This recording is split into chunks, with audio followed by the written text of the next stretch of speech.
Pois é, chegamos ao dia 5 de outubro, é uma data sempre muito importante no calendário brasileiro, porque é o aniversário natalício da Constituição Federal. A nossa Constituição Federal hoje completa 34 anos de idade, é ainda bastante jovem. Ela foi promulgada ali no dia 5 de outubro de 1988 e desde que se deu essa maior politização da população brasileira em geral, o que eu observo que aconteceu assim dos últimos 10, 15 anos para cá, nós vemos que a Constituição ela sempre é bastante questionada e criticada por muitas pessoas ali, pelo senso comum, sem que se tenha exatamente um conhecimento aprofundado sobre o que é a Constituição, sobre o porquê que ela é da forma que é, sobre como se dá a disciplina constitucional no Brasil, como se dá a interpretação do texto constitucional no Brasil. E, portanto, é necessário que as pessoas estejam sendo sempre esclarecidas, né? Porque é sempre muito mais fácil você destruir do que construir. Então, quando algo não te agrada, é sempre mais fácil que a gente fale assim, descarta, troca por outra e não sei o que, do que primeiro procurar entender, né? Aquele dilema do Machado de Assis, né? Mudou o Natal ou mudei eu? Então, assim, onde é que está o problema? O problema está na Constituição ou o problema está em mim que não entendi exatamente qual é o propósito dessa Constituição e ver se não sou eu que estou caminhando na direção errada. A Constituição ela surgiu, o movimento constitucionalista surgiu há muito tempo atrás, teve ali os seus primeiros sinais lá podemos dizer, na Magna Carta, lá na Inglaterra, aonde certas pessoas da elite burguesa, os barões, é, decidiram que fosse ali promulgado um documento público que limitasse o poder do monarca. Então esse foi o primeiro sinal aí de uma regulação, um direito constitucional, algo que colocasse um freio de arrumação no poder do monarca, que costumava ser absoluto, o poder do governante, e que traçasse ali parâmetros aos quais ele era obrigado a se atentar e a se manter. Obviamente, e no início esses parâmetros eles resguardavam apenas os direitos de uma pequena parcela da população, né? Mas aos poucos, isso foi se estendendo a mais e mais parcelas da população, até que nós chegamos aonde nós estamos hoje, em que na Constituição Federal estão ali contemplados direitos de todos os cidadãos brasileiros. Lógico, uns mais, outros menos, mas todos os cidadãos brasileiros estão contemplados na Constituição de 1988. Então, inicialmente, isso serviu para que se resguardasse as riquezas da elite burguesa, no caso na Inglaterra. Aos poucos isso foi sendo imitado em outras nações, mas também com esse objetivo de resguardar ali as riquezas das pessoas que estavam enriquecendo. Depois, no caso, garantir que o Estado não interferiria nos negócios privados, garantisse ali o liberalismo econômico. Depois, isso levou a que muitas pessoas tivessem seus direitos trabalhistas suprimidos, sendo que na época nem existiam direitos trabalhistas ainda, e isso levava a que as pessoas fossem obrigadas a trabalhar por longas jornadas, sem poder obrigar o seu empregador a remunerá-las adequadamente e dar-lhes condições dignas de trabalho, dar-lhes descanso, uma jornada digna, etc. Então, o movimento constitucionalista ele foi avançando também para contemplar esses direitos de natureza social.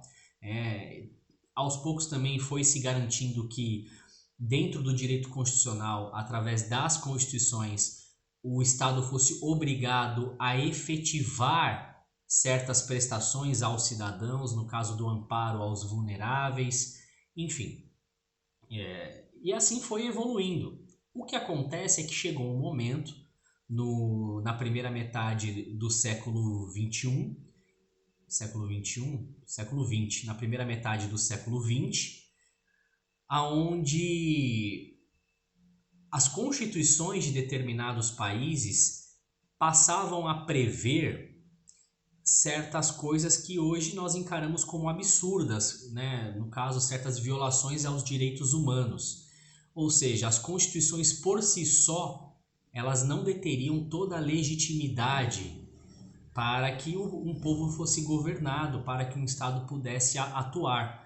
Né? Uma Constituição, por exemplo, ela poderia ser manipulada pelo governo de plantão a fim de contemplar verdadeiros absurdos, como foi a disciplina constitucional nazista na Alemanha, que permitiu que, enfim, fossem ali instalados a perseguição aos judeus, os campos de extermínio, enfim. Depois, a partir do que se viu dos horrores da Segunda Guerra Mundial, o movimento constitucionalista passou a submeter o direito constitucional a uma disciplina superior, que seriam os direitos humanos. Fazer com que as constituições nos países, embora cada país seja soberano, mas que eles fossem obrigados a, dentro de suas constituições, observar os direitos humanos. Então, foram ali se atualizando, né, os instrumentos constitucionais, e no caso do Brasil nós tivemos esse reflexo na Constituição de 88, onde, independente se o cidadão é bonzinho ou malzinho, ele tem um certo rol de direitos que independem da sua qualidade como pessoa, mas simplesmente da sua existência como ser humano. Então a nossa Constituição Federal ela prevê textualmente os direitos a todas as pessoas pelo simples fato de serem humanos e resguarda esses direitos e diz que aquilo que está na Constituição não é um rol exaustivo de direitos, mas também abrange e pode ser incorporada por aquilo que o Brasil assina em tratados internacionais, que o Brasil ali subscreve, acordos internacionais, enfim. Então, a Constituição Federal do Brasil, ela tem essa qualidade. Obviamente, são apontados muitos defeitos, como, por exemplo, o seu tamanho, é uma Constituição muito comprida, né?